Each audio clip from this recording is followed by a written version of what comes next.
안녕하십니까. 전성철입니다.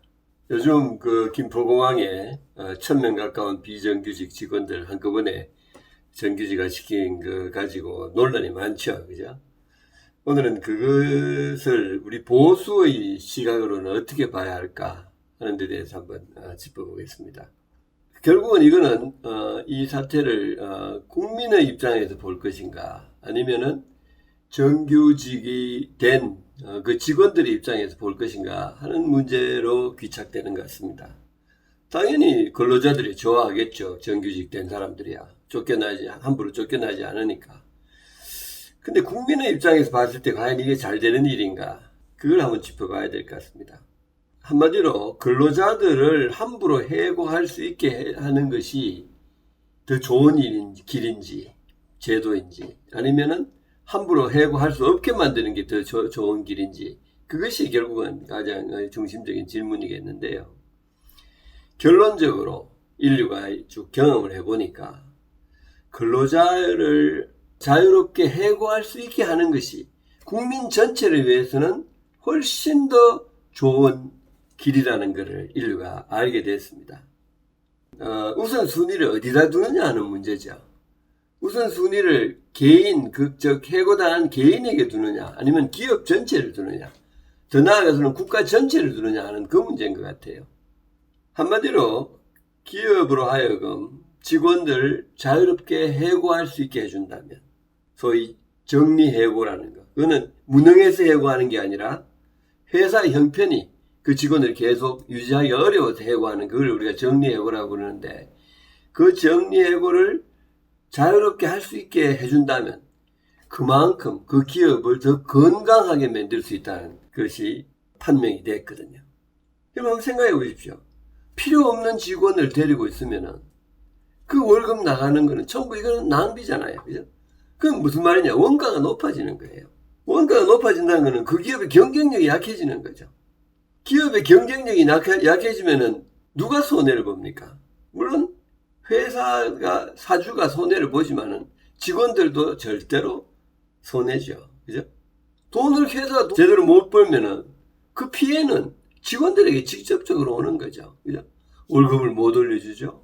승진도 제대로 마음대로 못 시키죠. 채용도 더 이상 못 하죠. 자칫하다 기업이 망할 수도 있어요. 그런 게 자꾸 누적되면은. 그래가지고 기업이 망하면 제일 큰 피해자가 누굽니까? 사주야 주주는 본데 좀 돈이 있었던 경우가 많으니까 그럭저럭 먹고 살 수 있겠지만 직업을 잃는 직원들이 갖는 피해는 굉장히 큰 거죠. 그죠? 사실은 직원들을 위한다고 함부로 해고 못 시키는 게 사실은 궁극적으로 볼 때 그 직원에게도 별로 좋은 게 아닌데, 전체 나라가 다 그렇게 된다면 전부 다 기업들이 생산성이 낮은 게 되고, 그렇게 되면 대한민국이라는 나라 전체가 다른 나라에 비해서 경쟁력이 약해지는 거예요. 기업이 모든 것이 원천이잖아요. 그죠? 기업이 강해질수록 그 가장 큰 수혜자는, 물론 주주도 있지만 그 직원들이에요. 회사가 잘 되면 직장이 안정되죠. 월급도 올라가죠. 그죠? 더 많이 뽑으려고 하면은 직원들에게도 다른 기회가 생기잖아요. 다른 기업에도 자꾸 갈 수도 있고. 그죠? 한마디로 말해서 기업이 강해지면은 그만큼 나라가 강해지는 거예요. 그죠? 요즘 보세요. 국가가 강해진다는 게 뭐예요? 국가가 이제는 무력이 별로 의미가 없잖아요. 그죠? 무력을 쓸 수가 없으니까 함부로. 국가가 강해진다는 것은 그 나라의 기업들이 강해지는 걸 의미하는 거죠. 그죠? 우리가 보세요. 알파벳, 애플, 아마존. 저런 나라 기업들이 있으니까 그 나라가 얼마나 강해집니까?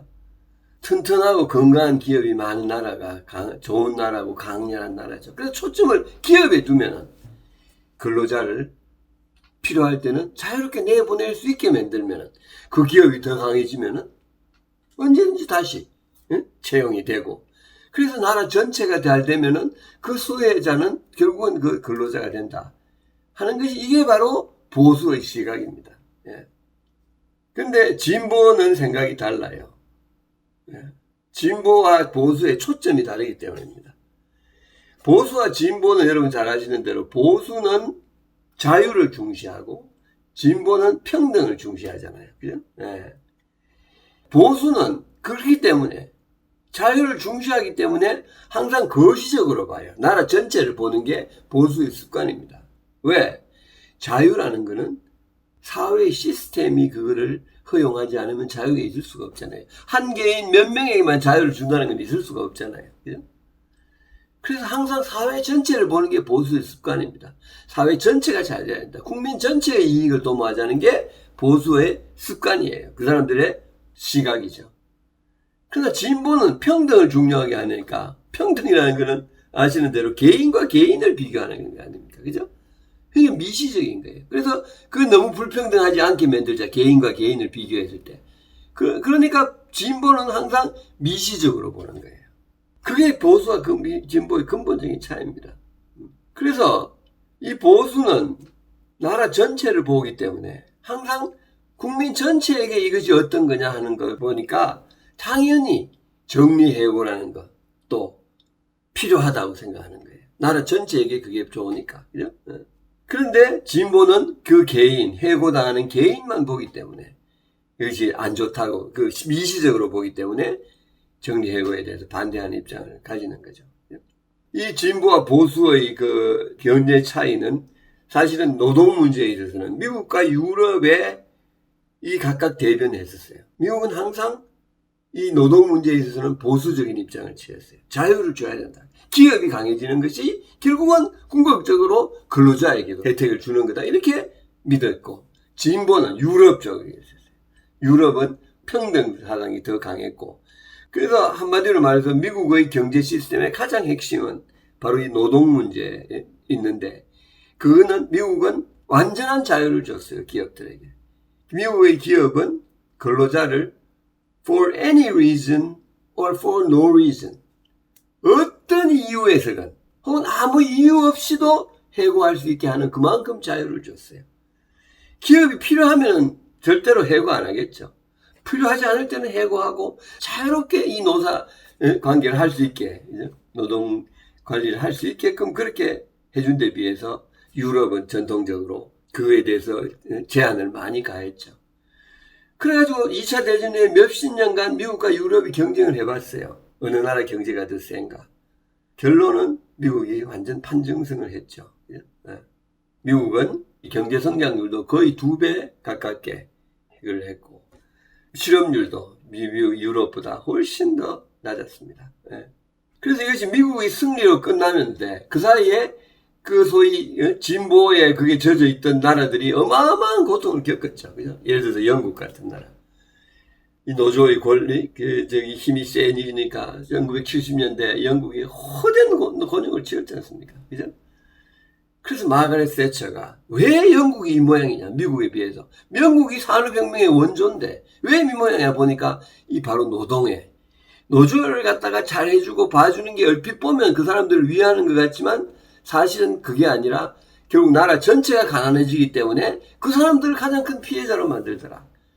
그래서 이 노동의 유연성, 노동시장의 유연성을 극대화시키면서 영국을 갖다가 그 침체에 빠져있던 영국을 다시 기적적으로 회생시켰잖아요.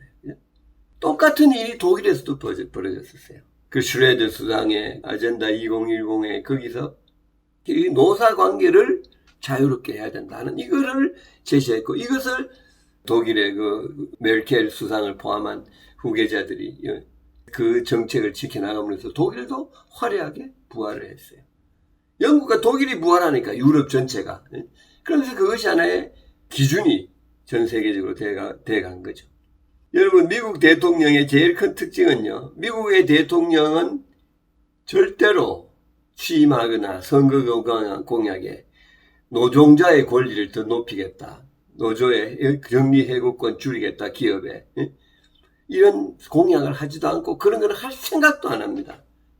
어느 미국 대통령, 지난 3, 40년 동안 미국 대통령 중에서 그런 공약을 내건 사람은 한 명도 없어요.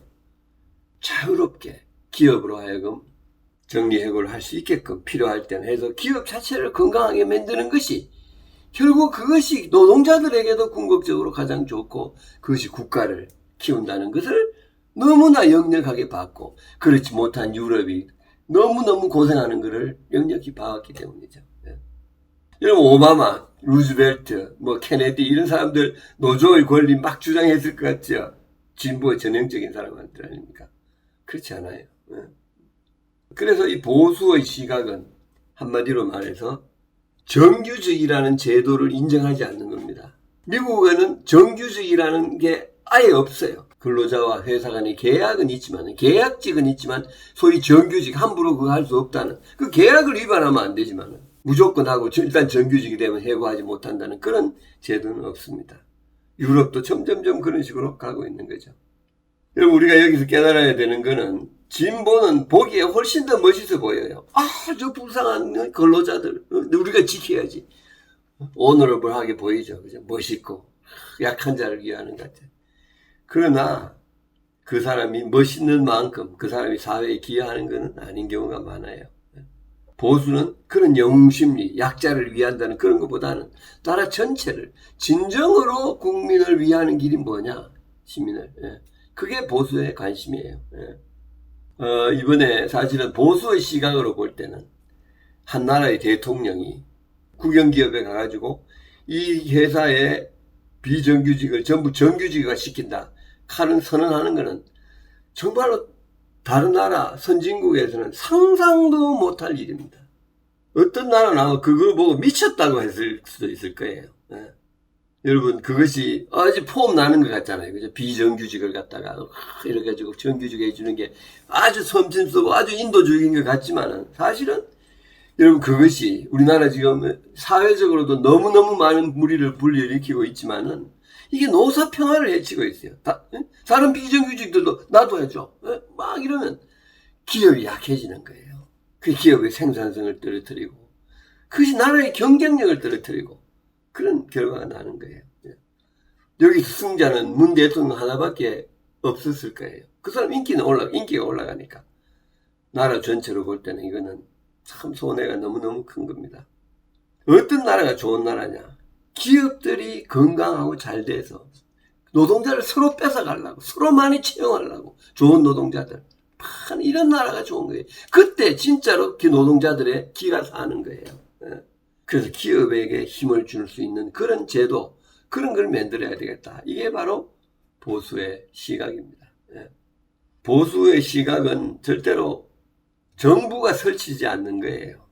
정부가 지 잘났다고 설치는 게 아니라 관이 아니라 민의 자유와 창의와 이런 걸 갖다가 최대한도로 허용해 줌으로써 그들끼리 막 꽃을 피울 수 있게 이런 걸 만드는 그게 바로 보수가 가지는 이상입니다.